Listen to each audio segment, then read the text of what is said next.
Welcome, welcome, welcome. We are back with another video. Thank you for checking this one out. Today, we just want to talk about Andre Russell. Andre Russell has been recalled to West Indies T20 squad, and he's been doing very, very well, I must say, right? And my question though is why was Andre Russell recalled, right? I don't want you to ask me, Ronaldo, are you insane? What kind of question is that?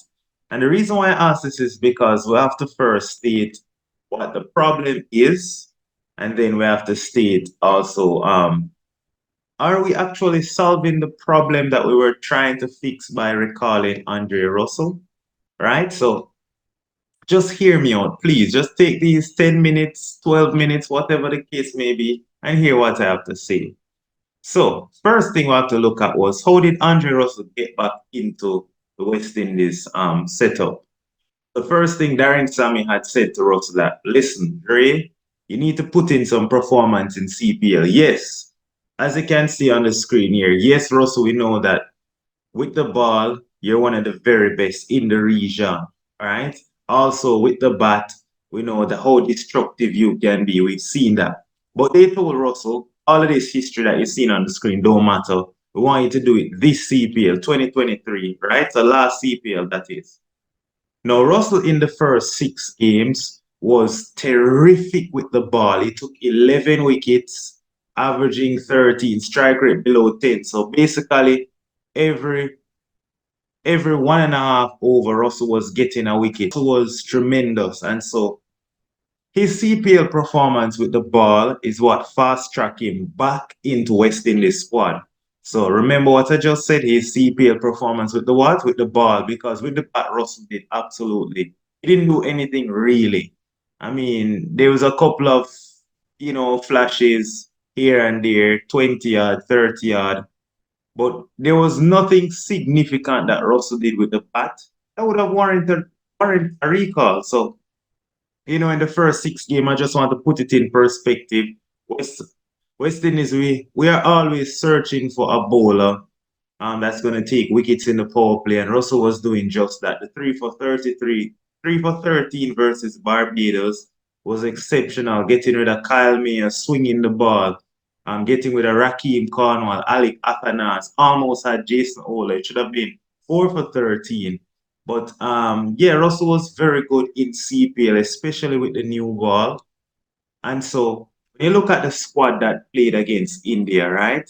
The squad that played against India um, in last summer had Johnson Charles, Obed McCoy, Odean Smith. I put these three here because these were the three guys that were then replaced for the England series.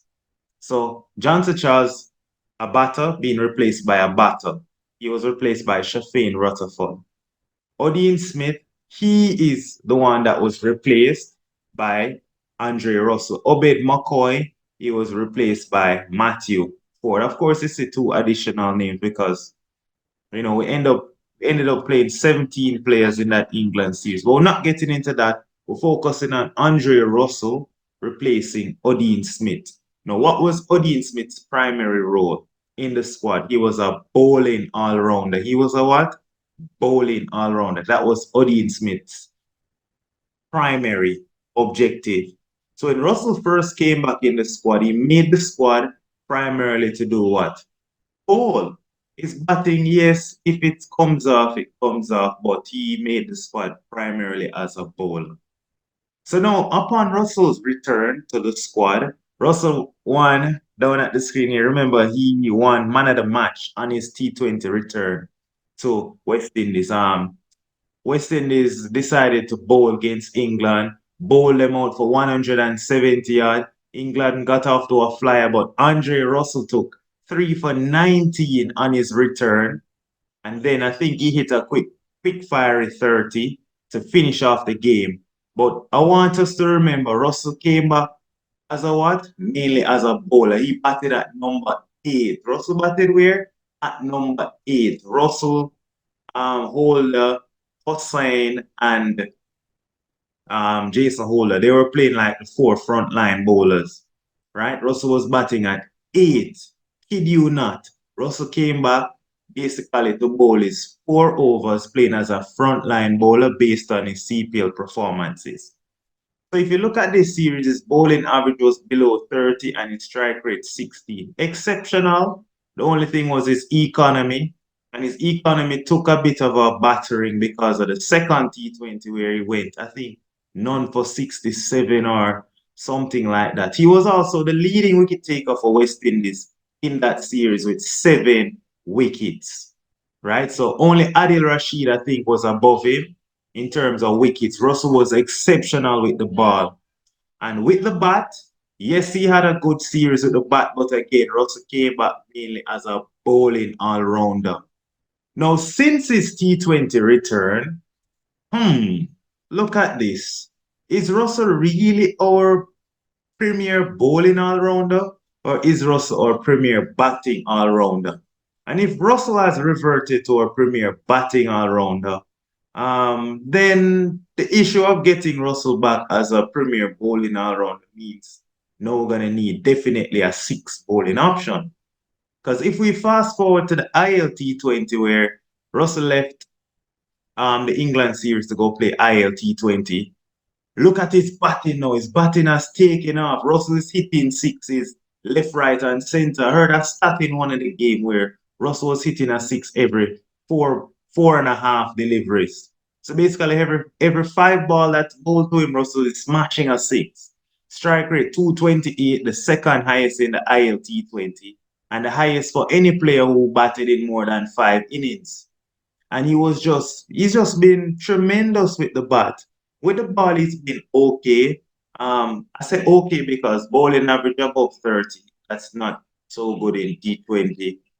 Strike rate is fine. The economy is slightly on the higher end of things. So he's bowling again a little bit up and down. Some days it's good, some days it's bad in the ILT20. Some days will give you the 2 for 29, and next day getting a 1 for 45, and next day getting a none for 40. And so overall that would balance out his economy to be about 9. So now Russell is not playing primarily as the bowling all-rounder anymore. No, that's just the ILT20. Let's look at what he has done in the Australia series. So now Russell is back in West Indian colours again in the Australia series.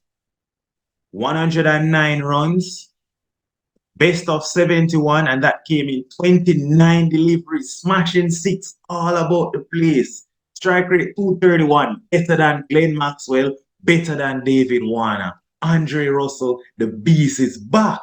Muscle Russell is back. But again, remember, listen to my point, Russell was not selected to be a batting all-rounder. All right, now Russell seems to be the premier batter in that middle order. But Russell was not recalled for that duty. Russell was the leading run scorer in this series against Australia, averaging 36.3. Most runs, highest score by a West Indian batter, highest strike rate across the entire series. And then with the ball now, this is his primary role. Why he was recalled, remember, based on his numbers in CPL, and his bowling seemed to not be up to, well, it's okay, but it's not a 4-over banker. And he was recalled to be a what? A 4-over banker. He was recalled to be a bowling all-rounder. And that was why we were able to play Russell Holder and Shepherd, because we were playing Russell primarily the bowler. But so far, he seems to be a batting all-rounder, and he seems to be the premier batsman in the middle. If we look at his last 10 T20 matches, I just wanted to see it, right? In the BPL as well, 23 of like 10 or 11 balls, 43 of 14 deliveries, 71 of 29 balls versus Australia, 37 of 16 deliveries versus Australia. Russell is in menacing mode. He's just smashing every bowler. But if you look at his bowling, it's not really 2 for 37, 1 for 39, 3 for 20, very good. But again, his bowling is 2 on and off. One good game here, then some bad games, an awful game, an okay game, bowl 1 over here, 1 over there, 2 overs here, 1 for 22, So again, he's not that banker. And I go back to what did I started off by saying.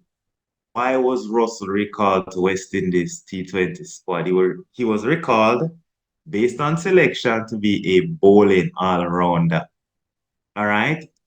So just to show you everything, his bowling performance since his return. Notice the England series exceptional, average below 30, strike rate 16.1, very good. But notice ILT20, not so wonderful. Against Australia, economy and average, not so wonderful. In BPL, though, in a couple of games, he seems to be back. But again, it can be, he's just played 4 BPL games and it can be skewed by that one game, the 3 for 20. Just 3 BPL, 3 innings he's bowled in out of his 4 matches. So let's see 2 more games and see what happens. But again, his bowling performance since that England series and CPL has fallen off a little bit. And his batting has surely taken off. Russell is back. Look at it. Strike rate 169, batting at number 8. Now in the ILT20 and also versus Australia. And in the BPL, we have to move Russell back up the order to 6 or 7. And now he seems to be the premier batter in every team. Muscle Russell seems to be extremely motivated. I'm very happy for him. I'm very excited for what he's gonna do in the World Cup. Seems to be the premier middle order batsman or the premier low order striker or finisher. But again, I just leave by asking the question, why was Russell selected? If Russell was selected to be a bowling all-rounder, where does that leave us? Because Russell is no longer the 4 over bowler that we can bank on based on what he did in the CPL and based on what he did in the England series. So again, if Russell is not going to be our 4 overs banker, what are we going to do with Holder, Shepherd, Russell? 3 of them seems to be starters. If Russell can't give you 4 shore overs, Shepherd not every day is a 4 over bowler. Jason Holder more than likely will bowl the 4 overs, but he can have bad days too. We're gonna need a 6 bowler. Of course, we've been saying this for a while now. Ruston Chase. But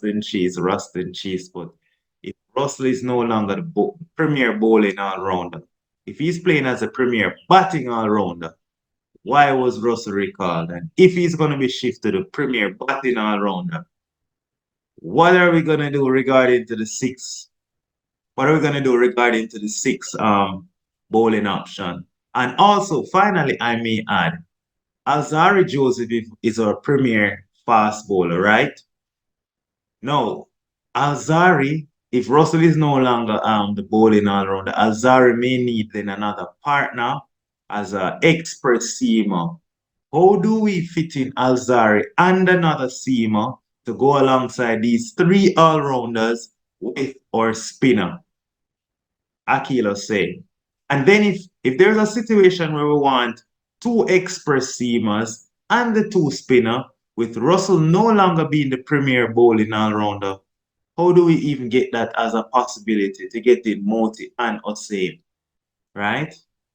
How do we do that? How do we fit in the balance? So, leave your thoughts in the comment section. Let me know what is your thoughts. I'm very happy Russell is back in form with the bat. I'm very happy he's doing okay with the ball. I'm very happy that Russell is motivated for the World Cup, but he's just not delivering the goods with the ball that he started out in that series against England and also what he was doing in CPL. His form with the ball has tapered off a bit. His pace has gone down a bit as well, but trust me, batting has skyrocketed and he seems to be Andre Russell back at his best. But then, where does that leave us in terms of our bowling attack? Do leave your comment. It is your boy Ronaldo, and I am out.